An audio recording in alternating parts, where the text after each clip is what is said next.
class here recording this. Good afternoon or good morning still. It is February 22nd, 2021. This is World History. I'm your instructor, Mr. Townsend. So for our starting, welcome everybody. Thank you for taking time to come out. The question I want you to answer to on the screen is a simple question, and it is religion dangerous? Is religion dangerous? So I want you to go inside the box and I want you to respond to that poll. So I want you to choose one of the four answers here in your own belief system, the way you think. Do you believe religion is dangerous? So you go ahead and vote on the poll there. Thank you. One person voted. I have 5 people, so I need 5 votes. Nishan, Tyquil, you guys can go. Can you see I see 2 people. Actually, just give me a thumbs up when you vote so I know who voted. 4, I just need 1 more. Okay, thank you, Tyquil. Thank you, Nishan. So now, did you get a chance to vote? Quay, did you get a chance to vote?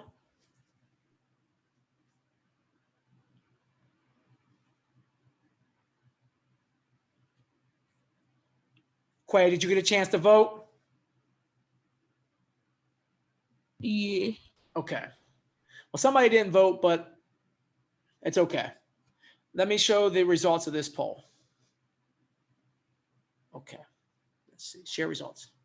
So out of the question, is religion dangerous? Nobody agreed. Nobody thought that religion was dangerous. Okay. That's interesting. We have 2 no's. So the 2 people that said no, why is religion, in your mind, not dangerous? Those people that responded with no. Tell me why. Because I feel as though, like, why would it be dangerous? It would be more helpful than harmful. Okay. It depends on your belief on the situation. Okay, good. Good insight. Who else said that religion is not dangerous? I did. Why do you believe that religion is not dangerous, Nishan?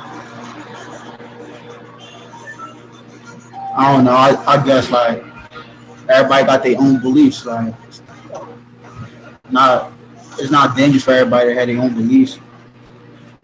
Good, excellent, excellent. And then we have 2 I don't knows and maybes.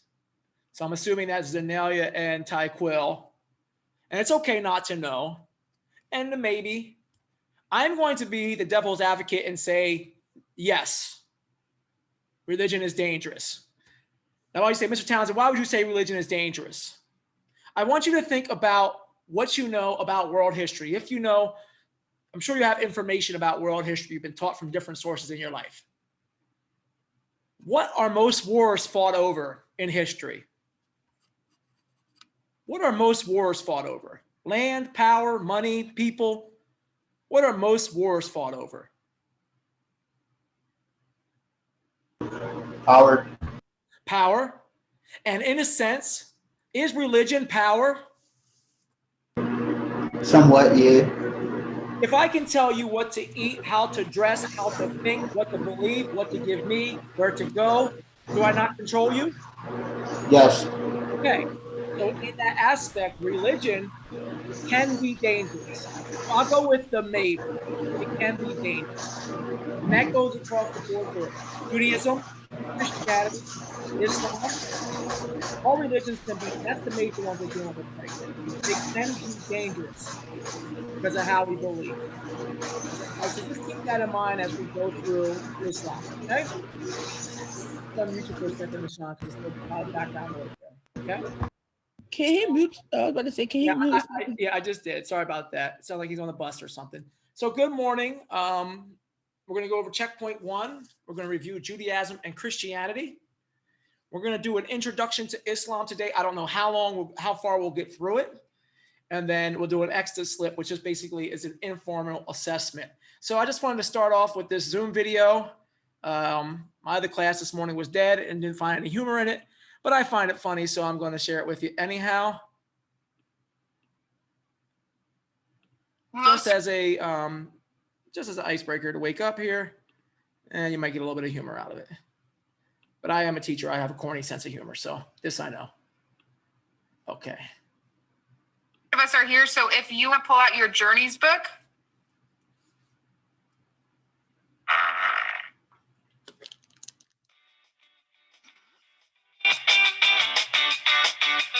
What was that? What was that? I think she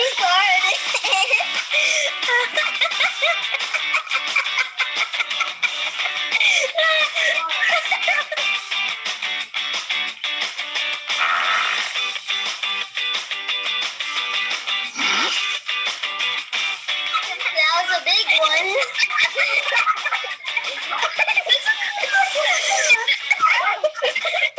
I don't know who it was, but whoever it was, it might be a little embarrassed. So let's stop. So I just thought that was funny. That's probably the ultimate fear of most teachers online is getting caught farting in the middle of your Zoom class. Good. I'm glad you found some humor in that. I thought it was funny myself, especially with the kids. So besides the teacher farting on the Zoom cam there, when I taught elementary school, I would fart and just blame it on the kids. Be honest with you. It's terrible. So we're going to review Judaism and Christianity, and then we're going to do an introduction to Islam. So Judaism and Christianity. We had two classes, one on Christianity and one on Judaism. So can you tell me something that you learned about Christianity so far that you may not have known as a review?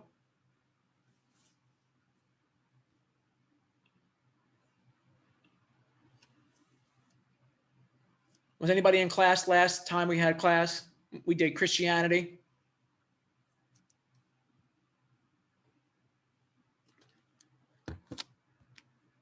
Yeah, I was. What you learn about Christianity?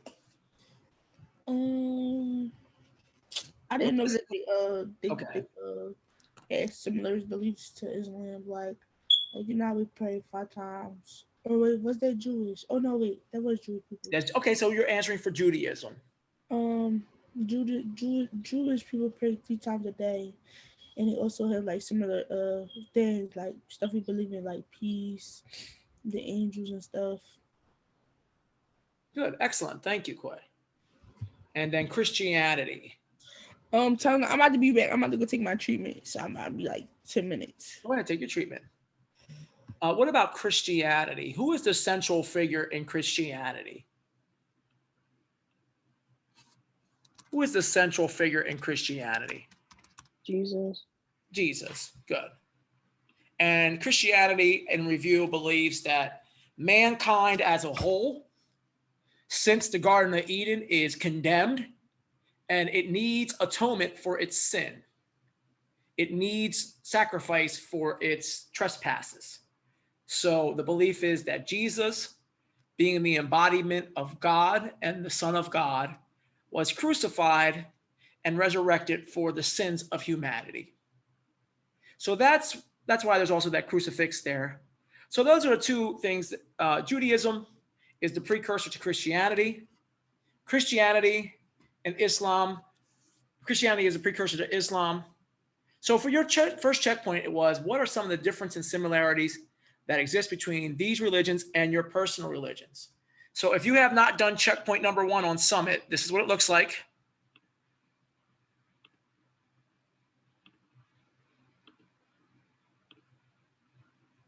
I can find it. Hold on a moment.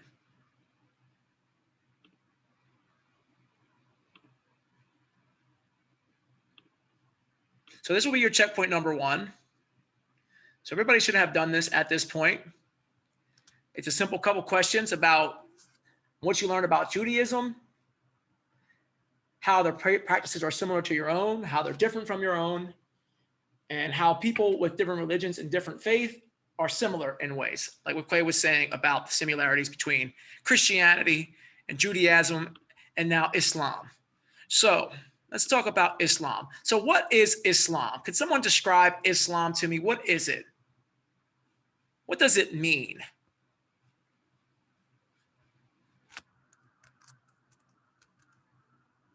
I've been studying up on Islam to try and make myself a little bit more proficient in their understandings. But if you had to describe what Islam is, what is Islam? And we're gonna edit this document just to see in advance what your prior knowledge is. So what is Islam? If you had to define Islam, somebody take a shot in the dark and say, what is Islam? If you had to define it to someone who never heard of it, how would you define it?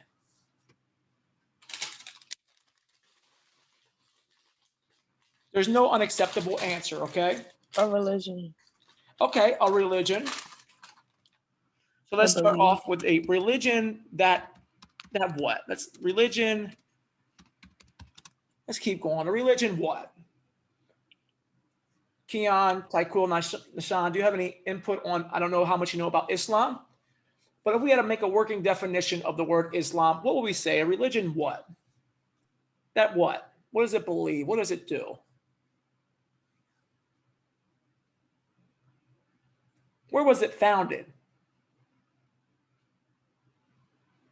Where did Islam start? Did it start in the United States?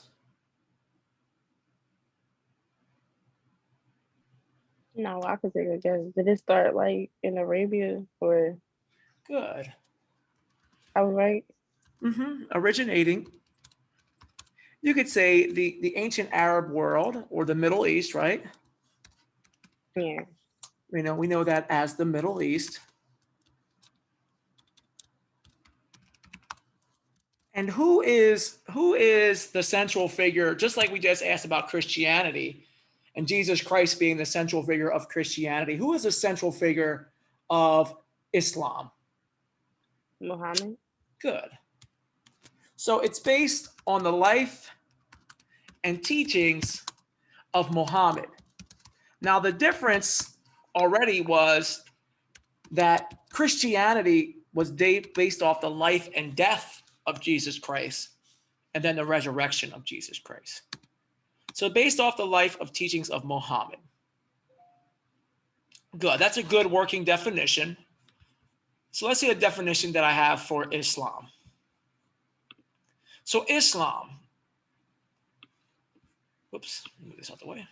It is the second largest religion in the world after Christianity, with about 1.8 billion Muslims worldwide. That's a lot of Muslims, a lot.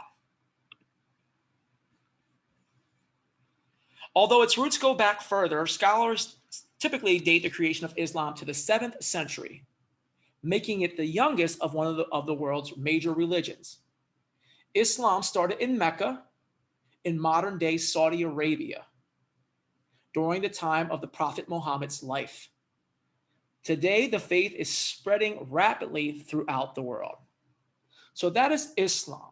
Has 1.8 billion people who practice Islam. That is a lot of people. That's a lot. When you consider that the world population, I want to say, is about 8 billion people. So almost 1/8 of the world's population practice Islam.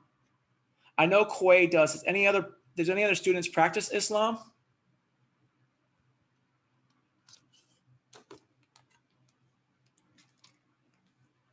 What happened?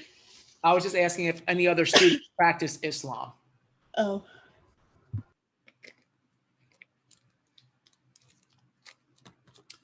I mean, the point being is that it's a big religion. It's 1/8 of the world population.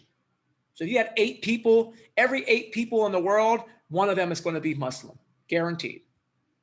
So like Zanelia said, there's 2 major cities that are focused on, Mecca and Medina, and this prophet called Muhammad. So here's some facts about Islam. The word Islam means submission to the will of God. Followers of Islam are called Muslims.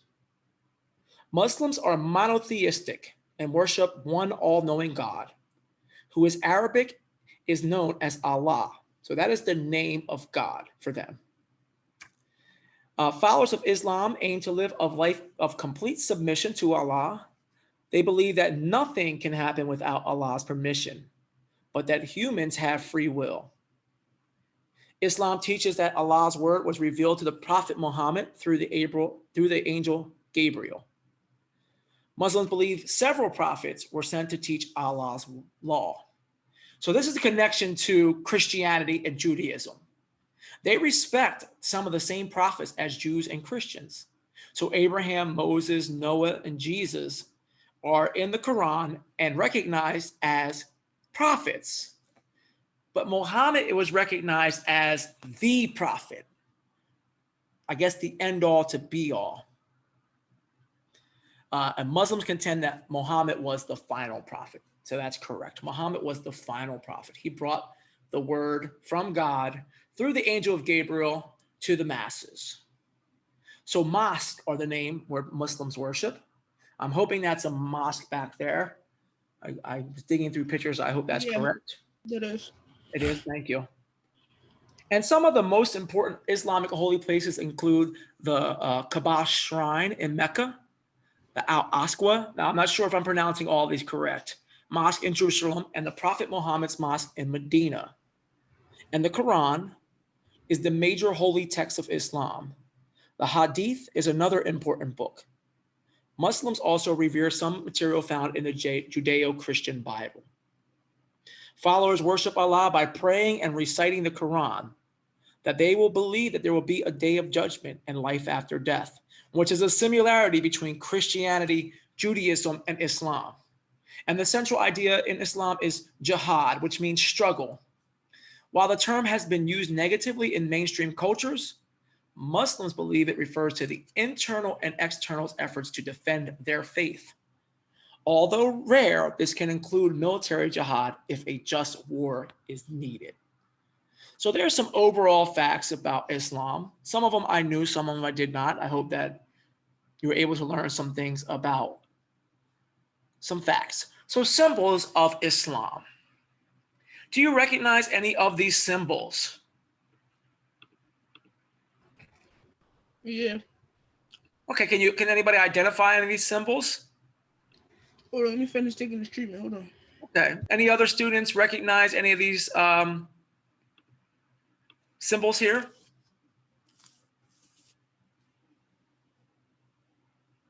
Have we ever seen the crescent moon, the star on the crescent moon?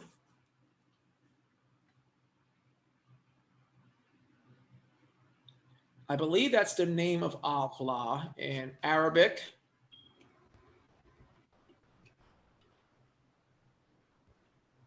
Yeah, you got hold on, you got the crescent moon, you got the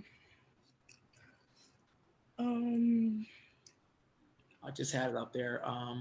So yeah, Quay, these are ones so this is the star on the crescent. And that's Allah in Arabic. yeah. So those were, I don't know what the third symbol is. That's what I was confused on too. I don't know what that one is. What is that? I don't know what that is. I did put there was another site that had symbols of Islam. We can look those up. So, but those are the big three that you'll see.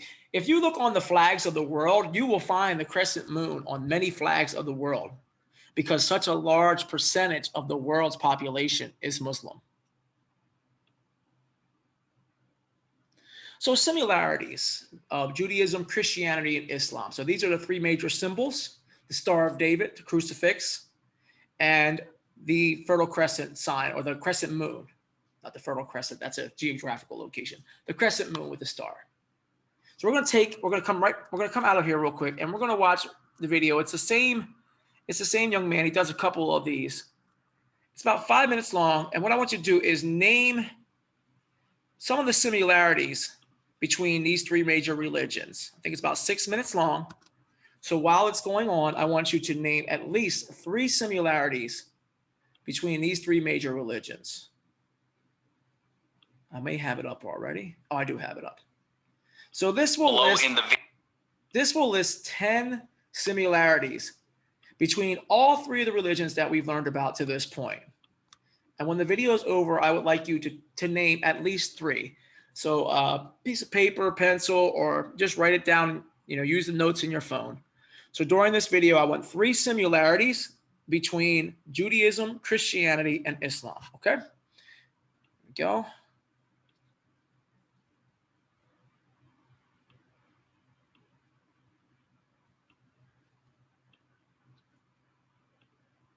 And in this episode, I'm looking at 10 ways in which Christianity, Islam, and Judaism are connected. Now, it's a common question that people have, and before I get into everything, the varying views may not necessarily fit every branch of each religion. That would take years to do a video on that. So I'm just going to be sharing, generally speaking, based on the most popular beliefs of each religion. So let's get right into it. The first similarity I want to share is Abraham. Abraham is an important figure in all three religions. That's why you may often hear Christianity, Judaism, and Islam referred to as the Abrahamic religions. According to the Bible, Abraham and his son Ishmael are said to be the founding fathers of the Arabic people in which Islam stemmed out of. Abraham and his other son Isaac, who he had with his wife Sarah, are said to be the founding fathers of the Jewish nation. Jesus, who Christians claim to be God in human form, was born out of the Jewish nation. So that's where that similarity comes from. The next thing is Judaism, Christianity, and Islam are also monotheistic religions. All of them claim to worship the true God of creation, who is all-powerful and controls the universe. They share the common belief of the oneness of God, which is what the term monotheism means. Now, the view of God does vary in the sense that Muslims and Jews believe that God is one, singular. Christians, on the other hand, believe God is one, but in the compounding sense of the term. What I mean by that is one made up of multiple entities, like in the case of God the Father, God the Son, God the Holy Spirit, each of them having different roles, but still pointing to one God. Another similarity is the belief in the supernatural guidance of history, as well as God being very active throughout human history in his interactions with human beings. An example of this would be God inspiring new prophets to share messages with people, God giving people visions, God sending angels, etc., all to reveal things to humans that impact the course of humanity. Now, the next similarity ties into the previous one. All these three religions stress moral responsibility and accountability of human beings, and that there will actually be a judgment day where everyone will either be given an eternal reward or a punishment. They all emphasize their special covenant or promise with God. For Judaism, the covenant was made through Moses. In Christianity, it was made through Jesus, and in Islam, it was through the Prophet Muhammad. Christianity accepts God's covenant made to the Jews, but generally believe it was superseded with the coming of Jesus. That's why you'll hear Christians speak of the New Covenant or the New Testament. Similarly, in Islam, Muslims recognize Judaism and Christianity. However, Islam is believed to supersede all those others and invite Jews and Christians to believe as they do. They share a common belief also in all, if not most, of the biblical prophets from Adam, Abraham, Moses, Jesus, you name it, as well as King David, King Solomon, and others who are not necessarily prophets like Mary, the mother of Jesus. The scriptures of the three Abrahamic religions also have similarities too. The Jewish holy book consists of the Tanakh and the Talmud. Christians adopted the Tanakh for their Bible, but it's called the Old Testament. Now, the Quran also tells similar stories like the crucifixion of Jesus. However, it's told differently, and Muslims believe that scriptures of the Jews and Christians were corrupted, and the Quran has the most accurate narrative of similar stories like the crucifixion of Jesus that's found in the New Testament of the Christian Bible. Pilgrimages are another similarity. So Mecca, of course, in Islam, that's the famous destination for Muslims, and doing a pilgrimage to Mecca is called Hajj, which is one of the pillars of Islam.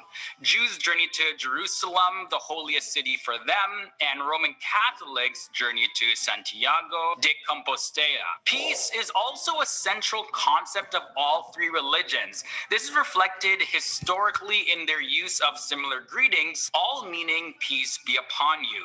There's Shalom Aleichem in Judaism, there's Pax Vobiscum in Christianity, and Salam Aleichem in Islam.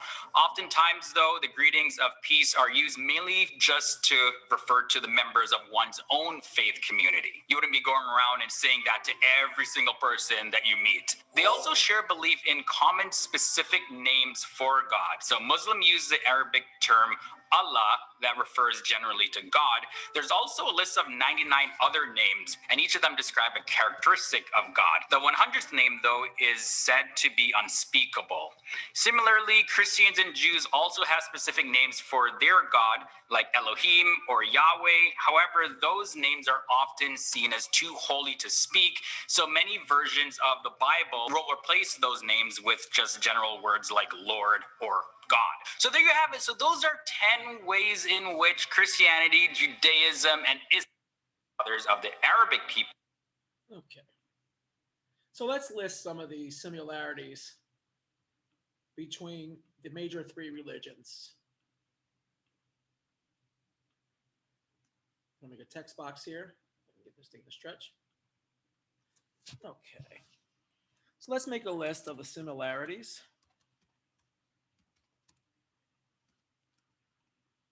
between Islam, Judaism, and Christianity.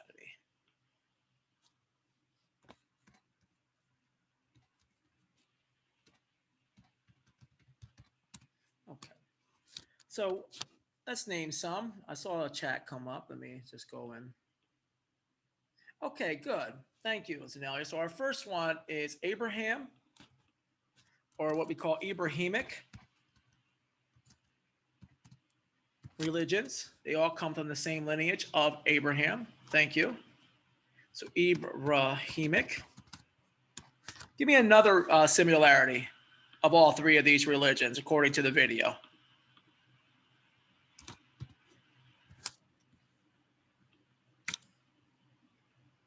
Keon, Sean, Tyquil, did you pick up any of the similarities between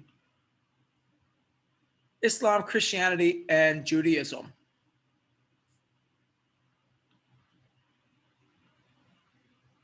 I mean, for one, we all pray. It don't matter what religion you are, we all pray. Okay, so prayer, the significance of prayer. Any other traditions, or like, you know, she started off in starting in the same place. What did that word monotheistic mean?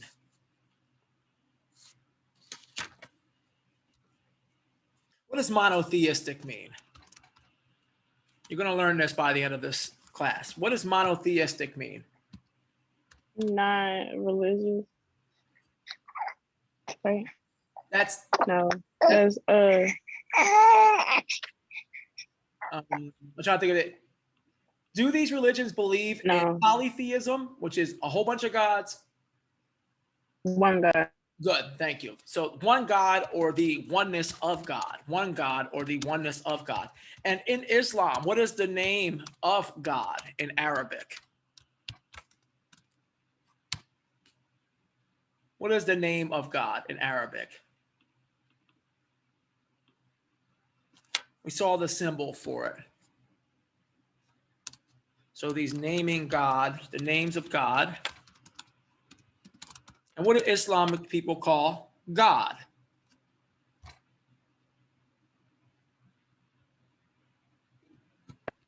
Allah. Allah. Good, thank you. And in Christianity, you have the same thing. You have Jehovah Jireh, Jehovah Nisi. And each of them are like they're pretty much what's the word I want to use? Kind of a take on the traits of God. I know that Jehovah Jireh is one who provides, and there's all these different names in Hebrew, and there's names for Allah in Islam. And it said in the video that evidently the 100th name of Allah is unspeakable. You can't say it. So we have this oneness of God. We have the, what about this moral responsibility? What do Islamic people and Christian people believe is going to happen after death? Resurrection. A resurrection? That would, if you believe in like Jesus was someone who was resurrected, or Lazarus, like what about you personally when you die and you go to another plane of existence, or what you believe to go to God, whatever that may be, what type of action will you be facing? Usually it happens at court.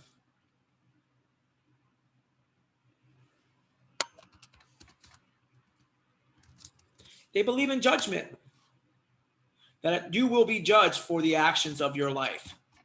And that's the same thing in Christianity and Judaism.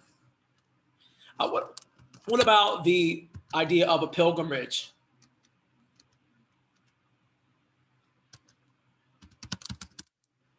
Spelled that wrong.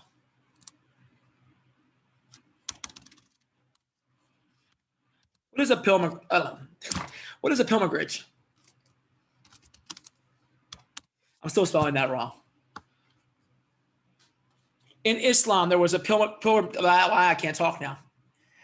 There was a pilgrimage that they had to take. What was it called?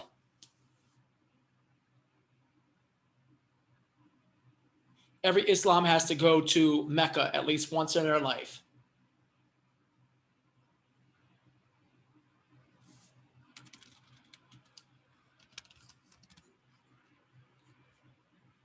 I think I finally spelled that right. What's a pilgrimage? Nishan, you with me? Tyquil, Keon. Take out your smartphone. I want you to look up the word pilgrimage. I can't even speak now. I messed myself up. Look at that word for me. A pilgrim's journey. Good. A pilgrim's journey. So a journey. And in this sense, I believe that it should be called a Hajj to Mecca. And the last one that I saw was peace, or these greetings of peace to each other, and the idea of peace. So good. That's seven major similarities. So screenshot that. You'll probably need that for a checkpoint or research at some point. So take that down. So our similarities between Islam, Judaism, and Christianity are Abrahamic. Oh, another one that I forgot was prophets and angels. Prophets and angels. The belief in prophets and angels.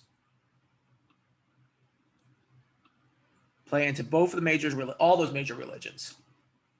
Prayer, requirements on prayer, the idea of monotheism, putting nomenclatures, putting names on God, judgment for your life, judgment for your sins, or in Christianity, or judgments for your trespasses in Judaism.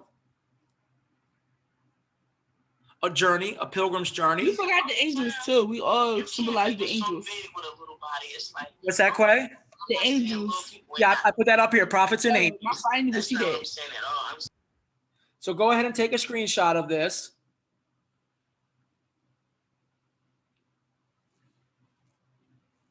Let me know when you have the screenshot, because I'm going to go back to, we're going to cover Muhammad. So we have Muhammad, the pillars of Islam, the practice and traditions of Islam, the sects of Islam, the holidays, the cultural practices, Sharia law, and then the Quran. So that's going to be more. We're not going to be able to, of course, get through all that today. Okay, so I'm going to minimize this. I will keep it around if we need it. So these three religions are linear. We put some on a list on there so we don't have to put them inside the box here.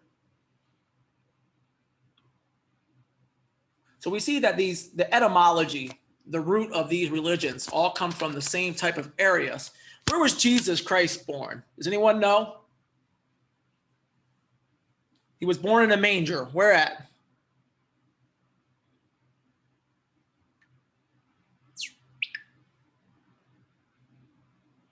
No one knows where Jesus was born? Bethlehem. In Bethlehem, thank you. Does anybody know when Jesus was born?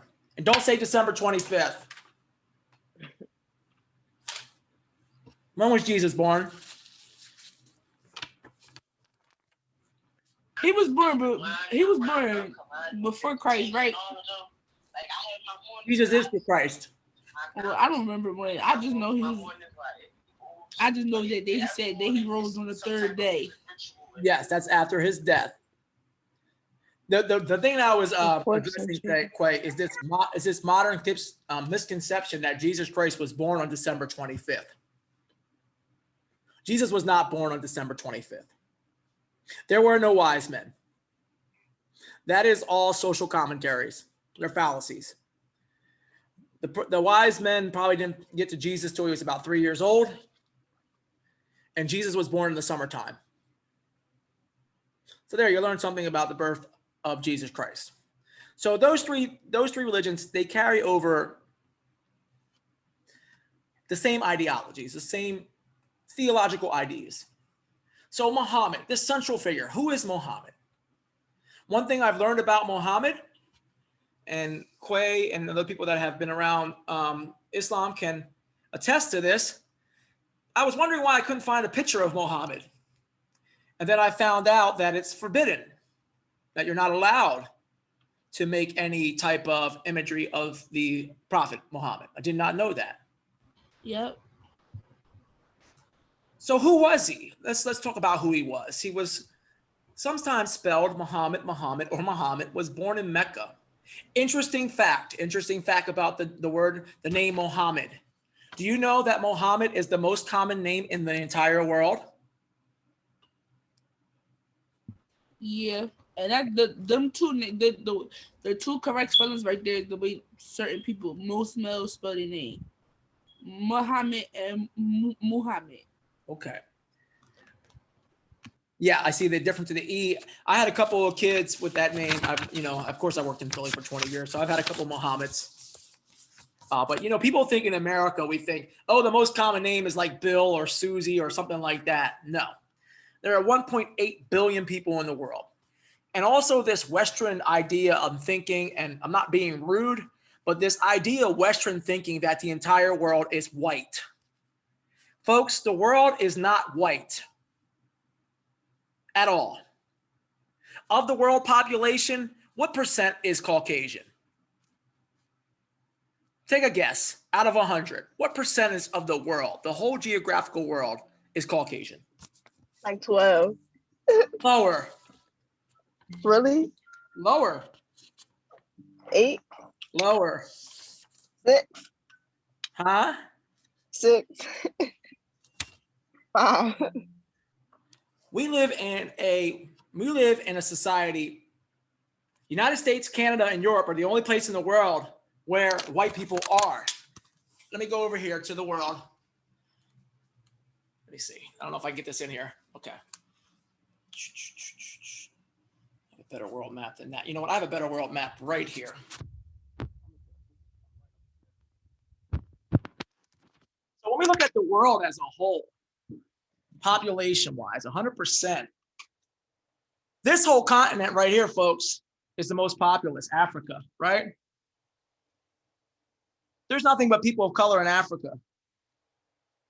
So this whole continent is brown people. South America is all brown people. Brazil, Peru, all that. So all of that's brown. All of that's brown. Australian Aborigines. India has almost 1.8 billion people in it brown. That's India. The Middle East, which are all Arabs and Jewish people. And then this part of the world, you can't use. It's Siberia. It's unusable. It's only this, the Eastern Bloc is used. Greenland is useless. And Mexico and all of Central America are brown and black people. So only the United States and Europe represent the population of the world. So why do I say that? Because we have this misconception that white people are in charge of the world. And yes, they may have dominated resources, but the culture of people is more ethnic. And a lot of people are surprised when they hear that only 5% of the world is Caucasian. So the name Muhammad is so popular because there are so many Muslims. There's Muslims in Africa. There's Muslims in England. There's Muslims in India alone. They're all Muslim, all of them. So his influence is very, and like I said, it is secondary to Jesus Christ. And Muhammad, they believe that he was the final prophet sent to reveal their faith to mankind. And in 610 AD, that's 610 years, Anno Dominion, which was the birth, which is the year of our Lord, after the death of Christ, he was meditating in a cave. And then Muhammad received the message from the angel Gabriel. And the angel ordered Muhammad to recite the words of Allah. So they believe that Muhammad continued to receive revelations from Allah throughout the rest of his life. So starting 3 years later, Muhammad began preaching throughout Mecca the messages he received. He taught that there was no other God but Allah, monotheism, and that Muslims should devote their lives to this God. And I just put that down the bottom. I learned that no image or replications of Muhammad are allowed. So what was Muhammad's influence? There's some here. We talked about this. Oops, apologize. We talked about this idea of a pilgrimage, going somewhere. So Muhammad traveled from Mecca to Medina. This journey became known as the Hajjah. No, I'm saying that right. And marks the beginning of the Islamic calendar. His influence also went to Abu Bakr, not sure. But he was a caliphate. And he's helped spread the system of Islam. And then you had all these different infighting between the followers of Muhammad, and they still resonate today. There's a video about the Shiites and the Sunnis that are still at war today over who has the correct interpretation. So this is going to be our last part. And there's a really good, I have a video with a Muslim doctor explaining these pillars. So these are the 5 pillars of Islam. So Muslims follow 5 basic pillars that are central to their faith. Now you have to excuse me if I'm not saying these all correct, okay? You got I'm gonna tell you, you got Shahada, you got Salat, you got, can you blow it up? You got Zakat, Hajj, and you got Swan. Okay, so you said Shahada, which is to declare one's faith in God and belief in Muhammad. Salat would be to pray 5 times a day at dawn, noon, afternoon, sunset, and evening. Zakat, to give to those in need. Is it Swam or Swam? Swan. To fast during Ramadan. And Hajj, to make a pilgrimage. Why I cannot say this word today? Pilgrimage to Mecca at least once during a person's lifetime, if the person is able. So these are the 4, and Shahada is the creed, Salat is the prayer, Sawam is the fasting, Hajj is the pilgrimage, and Zakat is almsgiving or giving to those who are in need. So these are the main 5 beliefs in Islam. And wait, let me make it clear, because if people not here, not from today. Shahada is like basically like when you transition over. So like when you say, when you know, if you go to the masjid, you go to anybody be like, yeah, I want to take Shahada. That's basically you reciting what they say, what the imam say, or whoever say the prayer, the Fatiha, and you gotta say you gotta say the Fatiha, you gotta say one silver. So that's that. And wait, can you go back real quick? Like you said, Salah is prayer. You have that. You had the 5 different prayers.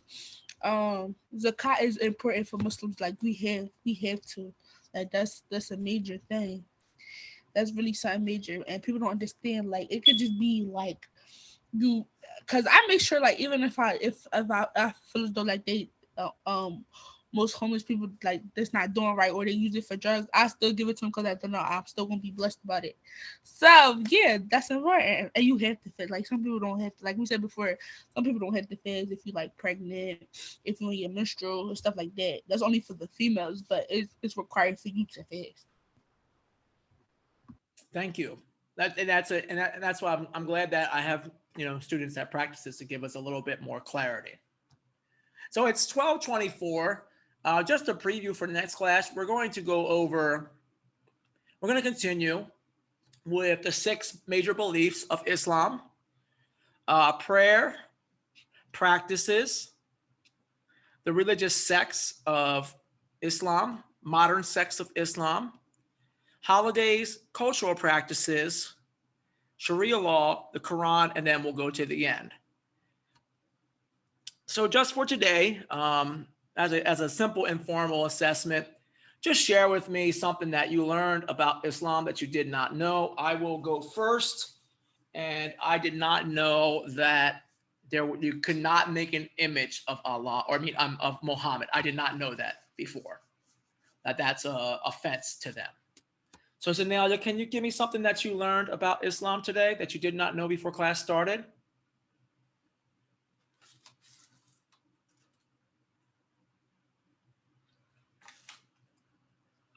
So do this count for me too, since I know mostly. Absolutely, right. I was just getting them. I was just getting them out the way.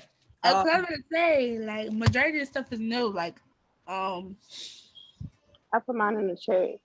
I got it, Zenalia. Yeah, you didn't realize that there were 1.8 billion Muslims worldwide? Nah. Okay. Keon, I see you're sticking around. Can you tell me something you learned today? The other guys jumped ship. I guess it got too boring for them. Keon, you still with me? I guess not. Quay, go ahead and tell me something that you learned today that you did not know. Without the knowledge that you had before, is there anything that I touched on today that was redundant for you? That wasn't redundant. Something that you learned. Yeah, I didn't. Like I said, I didn't know that we shared that many beliefs as Christians and Judas. Like, I didn't know that. That was something of my understanding that I didn't know. So you're talking about our whiteboard, and yeah. Okay, good. So you learned that there are so many more similarities between those three religions. And I want to find some type of linear chart that shows the connection between these three religions. And one thing, and I'll just share this with you before I go. Have you noticed a trend in all the major religions of the world yet? About where they were found, what type of people found them?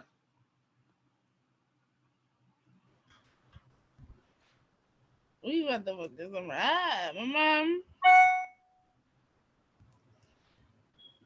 They're not ready.